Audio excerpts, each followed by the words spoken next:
Hey, it's Tony Brueski, and this is our week in review over the weekend, taking a look back at some of the most compelling conversations and stories that we've covered for you of the last week. Brand new episodes back Monday morning, bright and early, 5 a.m. here on the podcast. This is an examination of the hidden human condition. This is the Hidden Killers podcast with Tony Brueski. Robin Dreek is with us, retired FBI special agent, chief of the Counterintelligence Behavioral Analysis Program, and Hidden Killers Daily contributor.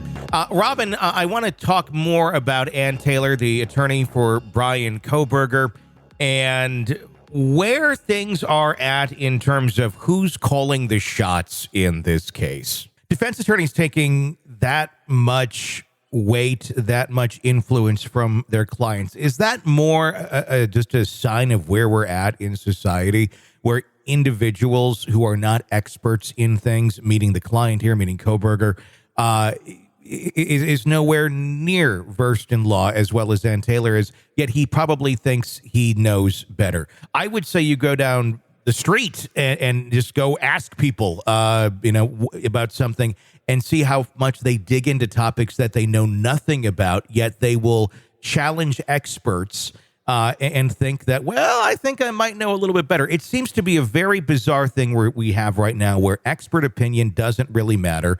I think it may be more of a reflection of the mistrust of authority than anything else.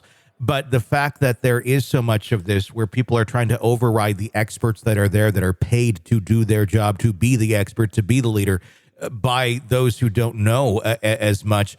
I wonder how much and how often they are facing these sort of things, and they have to go with them, because if they don't, then they're going to be accused of being ineffective counsel. I don't know. I'm with you on this one. I mean, she's clearly the one that has the reps, the background, the experience of doing these things, and he doesn't. Mm-hmm. If indeed, he's the one directing her to do these things, well, let's flip it. There's a high likelihood, though, he's not. And that this is part of a strategy and not a reactionary type thing. Who knows? It makes us all very curious, though, doesn't it? Because on the outward side, from us looking in, it just doesn't seem to make sense. I'm one of these guys, that, as you've heard throughout the course of our dialogues, I give a lot of credit, probably too much sometimes, that people are really, really especially if you have reps and experience doing things, and you should be a master of your trade, of being very thoughtful about the things you're doing. So I'm always defaulting to, she must have a plan. There must be a totally logical reason that I'm unaware of why she does these things.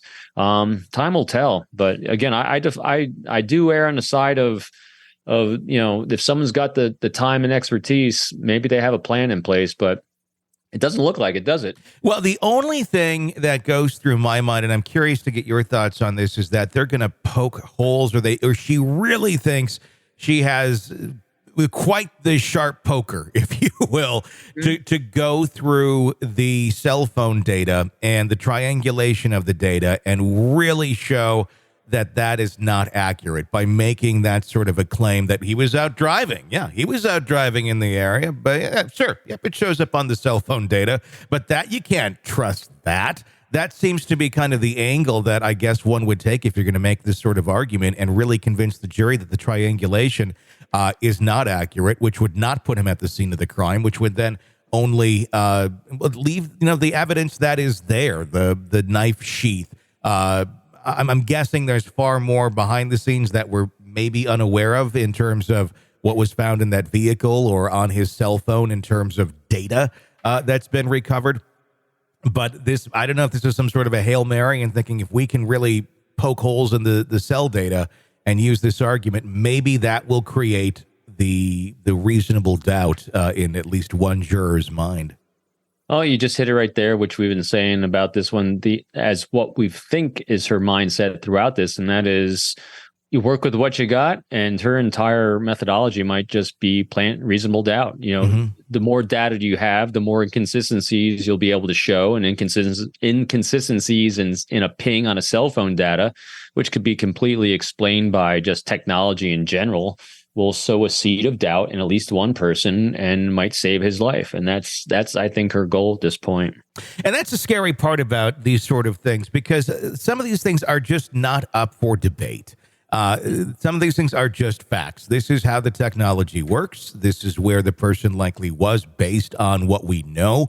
It's not up for, well, my friend told me that this is this, or I read this somewhere, but that's how people operate. They'll take conjecture that they heard, read, thought of, or misconstrued somewhere down the line, and then weigh that as important as the fact of how things actually work. And when you have that, that can be quite dangerous, because then you have people making decisions or making judgments on cases and situations here that are not entirely based on reality.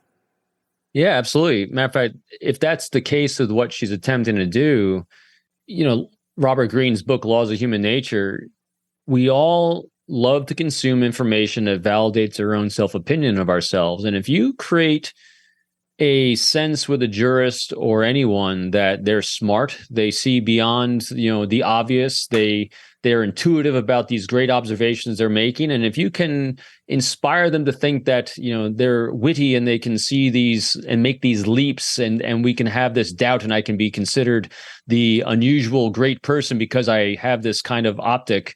And she validates that optic by making all these accusations that aren't founded on science and logic, but based on the emotion of just trying to have someone validate their self-opinion, that how witty they are, that they can see these things that no one else can.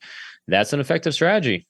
I'm kind of afraid we're giving her ideas on how to introduce the case, her opening arguments, because if she goes in with opening arguments like that and really plays to the jury's ego and does exactly what you just said. You guys are smart. You guys know things. You don't need an expert to tell you the obvious. Yeah. A lot of cases you do.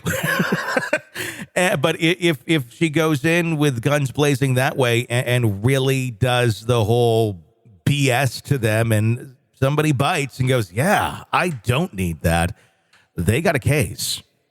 Yeah, it's... And great point.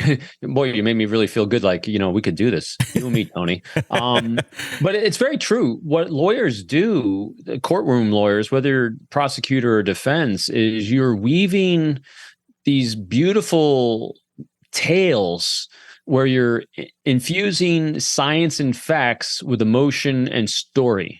And you are trying to watch and regard and interpret what you're seeing from the jury, its impact it's having on, and this is with the people that are functioning at a high level. Obviously, not everyone does, but I would think when you have, a defense attorney like I've heard she is, this is what she's doing. And if you are going to be light on facts and data that's going to support, because these things should always, all dichotomies should be in balance. And I think a courtroom balance is the dichotomy of maintaining science and facts with emotions and feelings. And so when one is lacking on her side in science and data, potentially, she's going to have to lay more heavily on the emotions and the feelings. This is an examination of the hidden human condition This is the Hidden Killers Podcast with Tony Brueski.